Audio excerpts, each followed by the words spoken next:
हे राम, ये सूरज तो आज दहकता अंगारा हो गया है। मेरे बच्चों के पंखों में आग लग रही है। ये गर्मी कहीं हमें भून न दे। अरे टोनी दीदी, मैंने तो जमीन के अंदर घर बना दिया है, पर आप तो हवा में रहती हैं, कैसे झेलती हैं? अगर इस गर्मी में कोई आइसक्रीम भी दे तो पिघल जाए, कुछ करना पड़ेगा टोनी। बाप रे बाप, ये पानी है या उबलती चाय? गर्मी में तो पानी भी तप रहा है। मैंने तो 3 पत्ते झुला दिए, फिर भी पसीना नहीं रुका। हम जैसे स्टाइलिश परिंदों के लिए ये मौसम तो एक आपदा है। मेरा नीला रंग तो थोड़ा हो गया। मीनू मौसी उड़ते हुए टोनी के घर आती है। हाय रे गर्मी, इस गर्मी से तो मेरी जान ही चली जाए। टोनी बिटिया, जरा पानी तो पिला दे थोड़ा। हाँ मीनू मौसी, अभी लाई। टोनी मीनू मौसी को पानी दे देती है।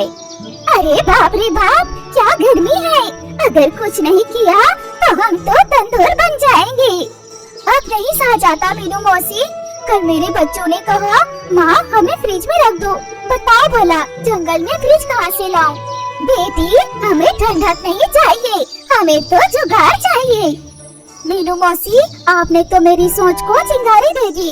आइडिया, क्यों ना हम बनाए मटका कूलर। मटका पानी और ऊपर से घास, ठंडी हवा फटकारेगी। टोनी और मीनू मौसी जंगल में टूटे हुए पुराने मटकों की तलाश में निकल जाते हैं। रास्ते में उन्हें कालू कौवा मिल जाता है। कहाँ जा रहे हो टोनी? हम मटके की तलाश में जा रहे हैं कालू भाई। मटका? मटके का क्या करेगी चिड़िया? हम मटके से मटका कूलर बनाएंगे जो हमें ठंडी हवा देगी। वाह, तुम तो इंजीनियर निकली टोनी। चिड़िया मटका कूलर बनाएगी, वाह वाह। और मैं बनाऊंगा सबका मूड खराब करने वाला प्लान। अच्छा कालू, हम चलते हैं, हमें मटके ढूंढने हैं। फिर टोनी और मीनू मौसी मटके की तलाश में आगे बढ़ जाते हैं। झाड़ियों के पास। मीनू मौसी, यहाँ तो बस पत्ते और फेंकी हुई लकड़ियाँ हैं, पर मटका नहीं। ये जंगल पहले जीवन था, अब जलन बन गई है। वे दोनों पुराने कुएं के पास आते हैं, जहाँ एक सांप बैठा होता है। जो चीज ढूंढ रहे हो शायद जंगल के परे पुरानी उजड़ी बस्ती की तरफ मिले, पर वहाँ खतरा है, चमगादड़ों का डेरा है। मौसी, वो तो डरावनी जगह है, वहाँ से कोई भी वापस लौट कर नहीं आया। टोनी, अगर बच्चों के लिए ठंडक चाहिए तो डर से नहीं, हिम्मत से चलना होगा। चलो।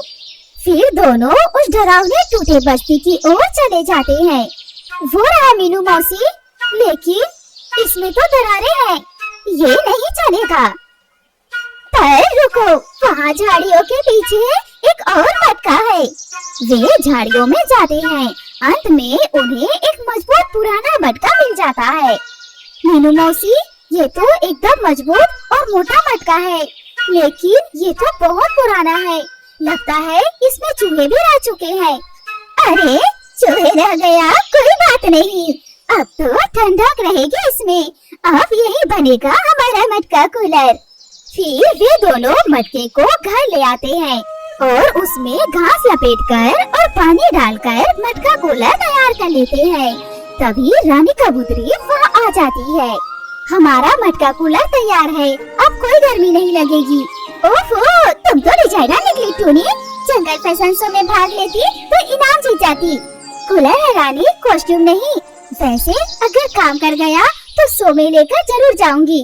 कालू कौवा उन पर नजर रखे हुए था और रात होते ही कालू कौवा उनके पास आ जाता है। सबके सब कह रहे हैं टोनी टोनी टोनी, जैसे जंगल में तो मैं हूँ ही नहीं। अब मैं भी देखूं टोनी का मटका कैसे बनता है। कालू नुकीली चीज से मटके को छेद कर देता है। अगली सुबह, अरे टोनी, मटका तो सूखा पड़ा है, घास भी मुरझा गई है, पानी कहाँ गया? अरे मैंने तो पहले ही कहा था, फैशन और फिजिक्स में फर्क होता है। जरूर मिक्की ने पानी पी लिया होगा। मैंने कुछ नहीं किया दीदी, मैं तो रात भर अपने बिल में सो रहा था। नहीं मिक्की, जरूर ये कोई चाल है। कोई नहीं चाहता था कि मेरा मटका कूलर चले। किसी ने मटके में छेद की है, ये जरूर कालू कौवा हो सकता है।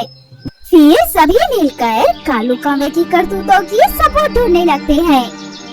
ये देखो नुकीले कील और नीचे कालू कौवे के पंखों की छाप। ये तो वही है जो हमेशा बाई ओर उड़ता है।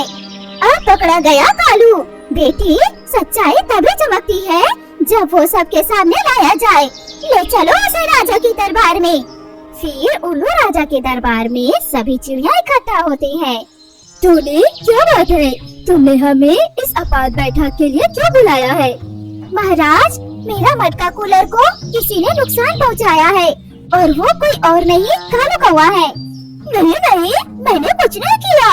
ये झूठा इल्जाम है। मैंने तो बस मटका देखा था, छुआ नहीं। मैंने देखा था महाराज, कालू कौवा रात को झाड़ियों से झांक रहा था। जंगल के सबसे बड़े मुजरिम को सजा मिलनी चाहिए। और ये सबूत देखिए, नुकीली कील और पंखों की छाप। कालू, क्या यह सच है? हाँ महाराज, मैं जल गया था। सब टोनी की ही तारीफ करते हैं, इसलिए मैंने मटके में छेद कर दी। कालू, जंगल का नियम है, जो काम बिगाड़ता है वही बनाएगा। अब 3 दिन तक तुम जंगल में सबको ठंडा पानी पहुंचाओगे। ठीक है महाराज। फिर सब मिलकर नया मटका कूलर बनाते हैं और कालू ईमानदारी से मटका कूलर में पानी भरता है। अब ये मेरा नहीं, पूरे जंगल का मटका कूलर होगा और इस बार कोई छेद नहीं करेगा क्योंकि अब सब साथ है। सच्ची बात है, जलन की आग से अच्छा है मटका कूलर की ठंडी हवा।